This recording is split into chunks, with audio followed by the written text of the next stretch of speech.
In 6 years of Pokemon Go, we've seen the addition of shinies, tracking, raiding, battling, and more. But what about the features that were removed? Today, we check out 6 features that were eliminated from the game. Starting with cutesy animations. Many of you might not even know that this existed because it was gone as soon as it was released. And it was semi-recent. Back in August of 2021, there was a new feature that was released that honestly got a lot of people excited. New encounter animations. This obviously wasn't like a major feature or a super big change to the game, but it was a nice little quality of life update, and those updates are always great. Now, this didn't work with every single Pokemon, but if you found a specific Pokemon like a Pidgey in the wild and you clicked on it, a fun little animation would play as the encounter began. Hitmonlee would stretch, Pidgey would sing, Clefairy would jump in excitement. It just made wild encounters way more fun. And this new feature wasn't restricted to just spawns. It also worked in your Pokedex. If you went in your Pokedex and clicked on any Pokemon, the animation would play. And it would also work if you swiped through your Pokemon, even in your Megas. Each Pokemon would have some cool, fun little animation when you looked at it or landed on it. Then only literal days after this feature was released, it was gone, without any word or explanation from Niantic. And although the community was super frustrated about this, the feature never came back.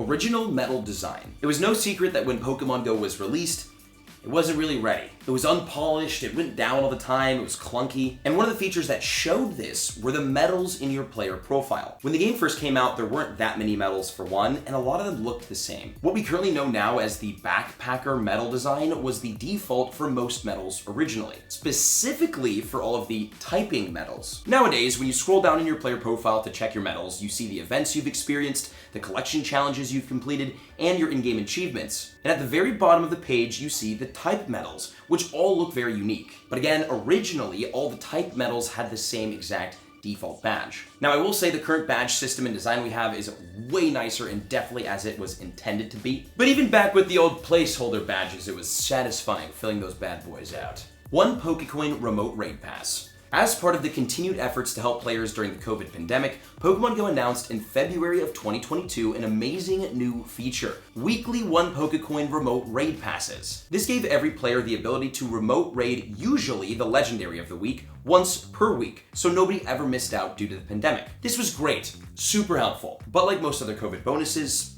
it was only temporary. And in May of 2022, the shop no longer featured the weekly 1 Pokecoin remote raid bundle, but instead featured other 1 Pokecoin bundles that were of equal or greater value than the raid passes. Even still, a lot of people were still pretty frustrated with the removal of this feature.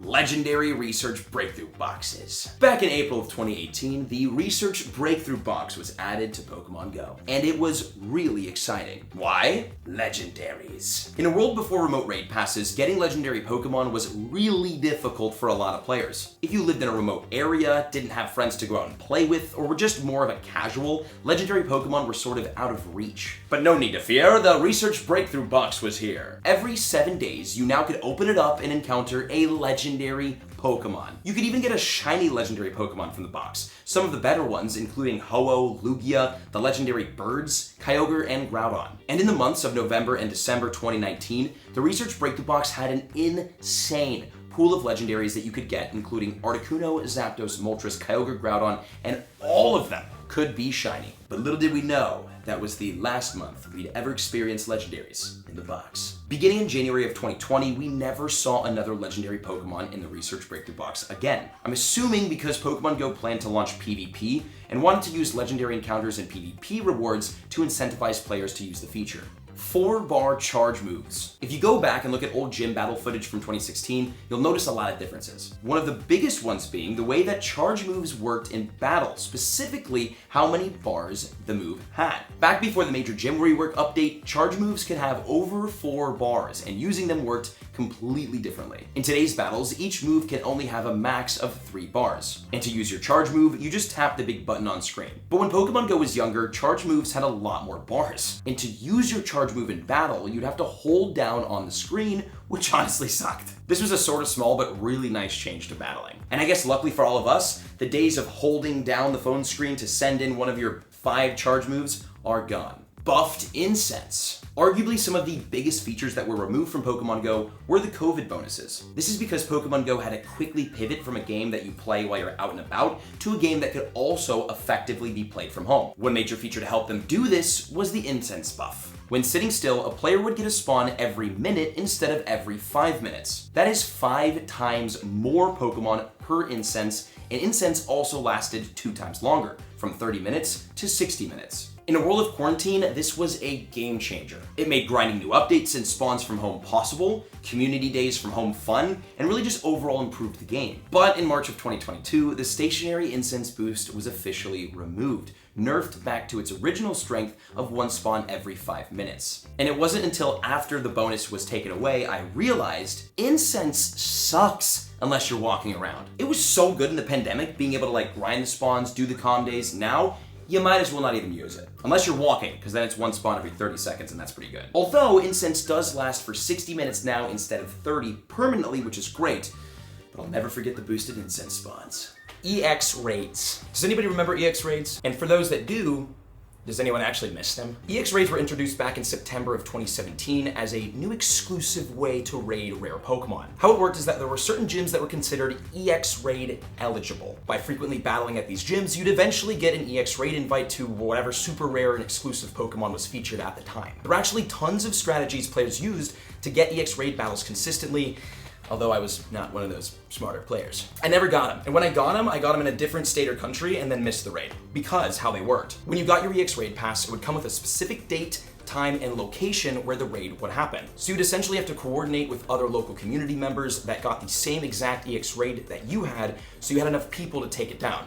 Or just show up and hope there was enough people there, which is what I usually did. And what Pokemon were rare enough to be put behind these exclusive raids? The first ever EX raid boss was actually Mewtwo. It was the first time Mewtwo was ever released globally after its debut in Tokyo, Japan, or Yokohama, Japan. As you could imagine, players grinded the EX raids in order to farm this incredibly rare legendary. And after Mewtwo, we saw the release of normal form Deoxys, then the other forms of Deoxys. Mewtwo returned again with Shadow Ball, and the last EX raid boss we ever got was the one and only Regigigas. But after Reggie, EX raids were removed.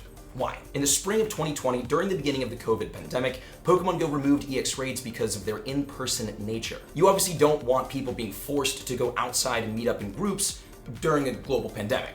It made sense. But as the COVID bonuses began to roll back and normal Pokemon Go features began to return, EX raids were seemingly left out, which is honestly a shame because players really enjoyed them. It's honestly a great feature. My theory is this: why lock super sought after Pokemon behind exclusive raids when you can just toss them in the global raids and have people remote raid them? There is significantly more money in remote raids than there is in EX raids. But Niantic has seemingly began to roll back the effectiveness of remote raiding as seen in the Tier 4 raids for Community Day. You cannot remote raid the Tier 4 Calm Day raids. That's a brand new feature. So maybe eventually as the remote raids continue to get nerfed, hopefully not too much, we will see the reintroduction of EX raids back into the game. Again, it was a great feature, a lot of people enjoyed it, and it was just a fun thing to do with your local community that incentivized people going out and playing together, which is ultimately the goal of at least Niantic. And those were 7 things that were removed from Pokemon Go. If you remember any of them, let me know down in the comments below, and if you played any of them,